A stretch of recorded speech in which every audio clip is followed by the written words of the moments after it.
Two of the most powerful men on Earth are sitting 3 feet apart, and you're the only other person in the room. No cameras, no aides, no recording devices of any kind. You personally watched the security sweep happen 14 minutes ago. 3 men with equipment that costs more than your apartment, checking every surface, every fixture, every square inch of a room that has been used for exactly this purpose 12 times before. They found nothing because there is nothing to find. That is the point of this room. That is why it exists. What is said in the next 40 minutes will never appear in any official document. No transcript will be filed. No summary will be distributed. The meeting itself will be acknowledged. 2 heads of state, bilateral discussion, productive dialogue, the language of communiques that says everything and means nothing. But the content, the actual words, the specific things that pass through the air of this room in 2 languages and arrive in the minds of 2 men who between them control the movement of armies and the direction of economies, that will live in one place only, behind your eyes, for the rest of your life. You sit in the corner with your notepad and your water glass and the specific quality of stillness that took you a decade to develop. Not the stillness of someone trying to be quiet, the stillness of someone who has been trained to disappear while remaining present. You are furniture that understands everything being said. You are a wall that processes and responds. You are, in the technical language of your profession, a conduit.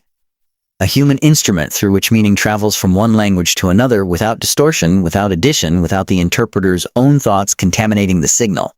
The first man speaks.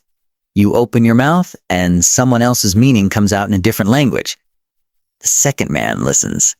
You have been doing this for 11 years, and it has never once felt ordinary. You speak 7 languages, not textbook fluency. Not the kind of fluency that gets you through a restaurant or a hotel or a business meeting in a foreign city. Cultural fluency, the kind that took 22 years to build and cannot be taught in any classroom because it requires living inside a language until it lives inside you. You know the difference between what a Russian diplomat says at the table and what he communicates with the specific phrase he chooses to say it. You know which dialect of Arabic signals, which regional loyalty, which political alignment, which generation of ideology. You know that Mandarin has 17 ways to express agreement and that only 4 of them mean yes. The State Department has over 300 interpreters. Fewer than 12 work at the level you work at. The distinction is not linguistic. Everyone at every level is linguistically qualified. The distinction is psychological. The capacity to hear the most consequential conversations on Earth and carry them without breaking, without telling, without the weight of it changing your face in the room where it lands. Your background check took 26 months. Not a standard security clearance, a reconstruction. Investigators spoke to people from your childhood you haven't thought about in 15 years. A neighbor from the house you lived in until age 7. A teacher from a school you attended for 1 semester before your family moved. A man you worked for briefly at 19 in a job that lasted 11 weeks. They reviewed financial records going back to your parents. They mapped your relationships, your movements, your associations across 3 decades of life, and looked for the single thread that, if pulled, might unravel the thing they were about to trust you with. You sat 7 polygraph examinations over 14 months, not because the earlier ones were failed. Because the standard for what you were being cleared for doesn't have a number of examinations. It has a threshold of certainty. They reached it after the 7th. They called it satisfactory. You understood that satisfactory, in this context, meant something closer to irreproachable. The secrecy agreement has no expiration date. You signed it in a room with 2 lawyers and a government official whose title was not explained to you. The penalties for violation are described in language so precise and so severe that you read the relevant section 4 times before signing and have not reread it since because the memory of it is sufficient. You have never tested its edges. You have never been tempted to. The things you know are not the kind of things that feel like they belong in the world outside the rooms where you heard them. Your predecessor worked for 22 years at your level. He retired quietly. He has given no interviews, written no memoir, accepted no speaking engagements. He lives somewhere in New England and tends a garden and has maintained his silence with a completeness that you understood abstractly before you started this work and understand with your entire body now. You trained for a decade before your first high-level assignment. The specific skill is called simultaneous interpretation. You listen and speak at the same time, processing the sentence being said while translating and vocalizing the previous one, the human brain running 2 linguistic tracks in parallel at the speed of natural conversation. Neurologists who study the profession describe it as one of the most cognitively demanding tasks a human being can perform. You describe it as the only thing you have ever done that requires all of you simultaneously, leaving nothing left over for anything else. That is, in ways you couldn't have anticipated, both the demand of the work and its strange mercy. Geneva, G7 Summit. A side room off the main conference facility that does not appear on the published schedule of events. A leader tells another leader privately and with specific precision that his own intelligence service cannot be trusted, not compromised. That word implies an external violation. He uses a different word. A word that means corrupted from within deliberately by people he appointed. You translate it. The receiving leader's expression changes by approximately 3%. Anyone watching without your context would see nothing. You see everything. You have been trained to see the 3%. You write nothing down. Oslo. A peace negotiation that has been described publicly as reaching a framework agreement. Both sides have shaken hands in front of cameras. The photographs exist. The statements have been distributed. But in the room before the cameras. The room where you sat in your corner with your water glass. One side communicated through you a condition that will never appear in any document, that was never written, that exists only in the minds of 3 people, 2 of whom made the agreement and 1 of whom made it possible. You are the living record of that condition. The only record. If you were to disappear tomorrow, a specific and consequential piece of a specific peace agreement would disappear with you. The historians who eventually write about this negotiation will be missing 1 sentence. They will not know they are missing it. Beijing. A bilateral meeting on trade policy officially. A leader makes a comment about a third country's military capability. Not the official assessed capability, not the number that appears in any published intelligence estimate. A specific number. Precise. The kind of number that is classified at a level that has an access list with fewer than 40 names on it globally. He says it the way powerful men say things they assume are known. Casually as a reference point, not a revelation. You translate it. It passes through you. You have never written it down. It sits in your memory next to everything else and will be there until it isn't. Moscow. A late evening session, 3rd day of a summit that has run longer than scheduled because certain things cannot be rushed. One leader is unwell, not dramatically, not the kind of unwell that appears on cameras or in reports, the kind that you see across a small table at the end of a long day when the performance is slightly relaxed. A tremor in the left hand that appears twice in 40 minutes and is suppressed both times. Eyes that track slightly slower than they did on day 1. The other leader sees it. You see it. Neither acknowledges it because acknowledging it would require acknowledging that they see each other clearly enough to notice, which would require acknowledging a proximity neither can officially admit. The vulnerability of powerful men is the most dangerous category of information on Earth. More dangerous than military capability, more dangerous than political strategy. Because it is the information that changes how every other piece of information is used. You carry it. United Nations. A back-channel conversation that required 3 months of preparation to arrange and 15 minutes to conduct. 2 countries officially at war. The representatives in this room are not official. They have no titles in this context, no credentials that connect them to the governments they serve. You were asked to be present not as an employee of any government, but as a private contractor whose discretion had been vouched for by people whose names were not shared with you. The conversation was about the specific conditions under which the war would end, not the public conditions. Those are negotiated in rooms with cameras and mediators and international observers, the real conditions. The ones that determine whether the public conditions ever mean anything. That conversation happened. The war continues publicly. You know why it continues. You know what is missing from the public negotiation that was agreed upon privately. You know the distance between the official story and the actual story, and that distance is not a gap. It is a deliberate architecture maintained by people who understand that some agreements can only be honored if they are never acknowledged. You sit with this. You sit with all of it. And then the meeting ends and you take a car to an airport and fly home in business class, and the man in the seat next to you is watching a comedy on the small screen and laughing, and you look at him and think about the distance between his world and yours, and you find that you cannot measure it. It is not a distance you have the instrument for. Your spouse knows that you work in government interpretation. They know the broad shape of it. High level, classified, travel intensive, the kind of work that cannot be discussed specifically.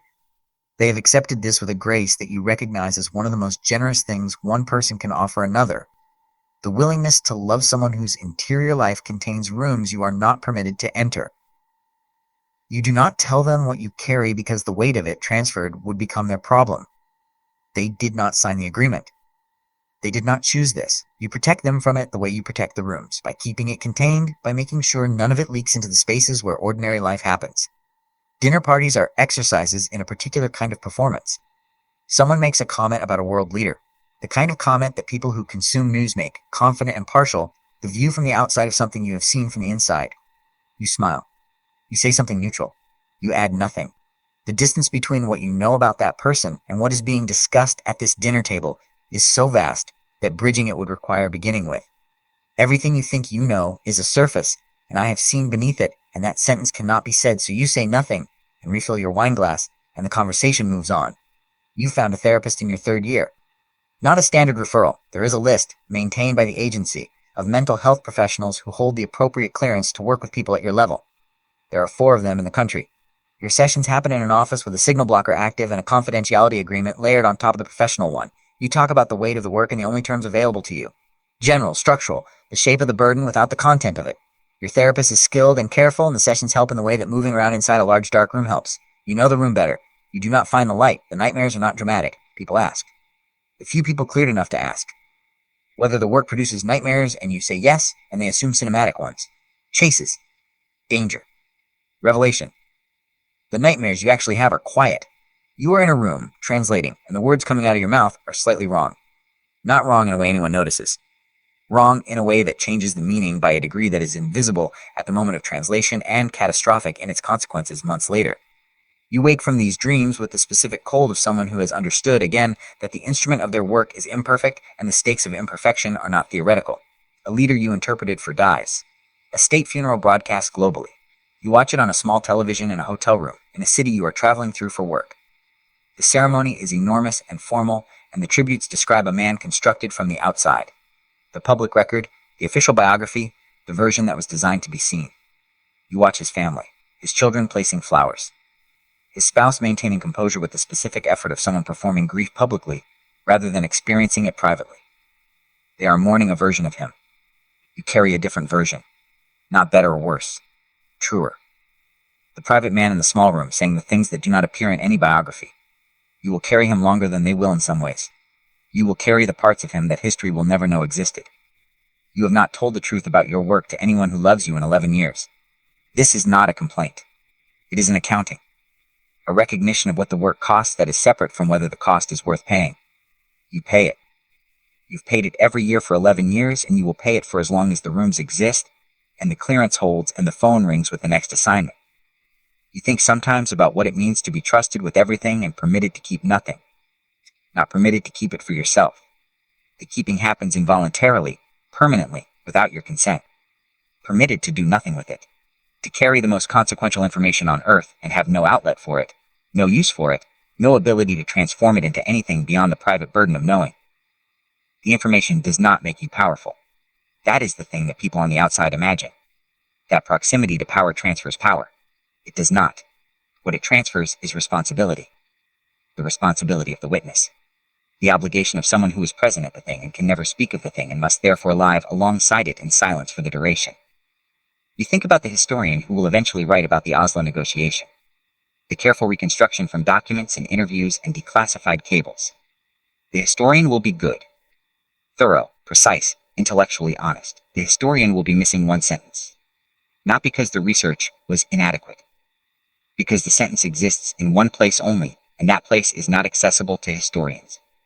You are the gap in the record. You are the footnote that cannot be written. Every room you have sat in has produced a version of this.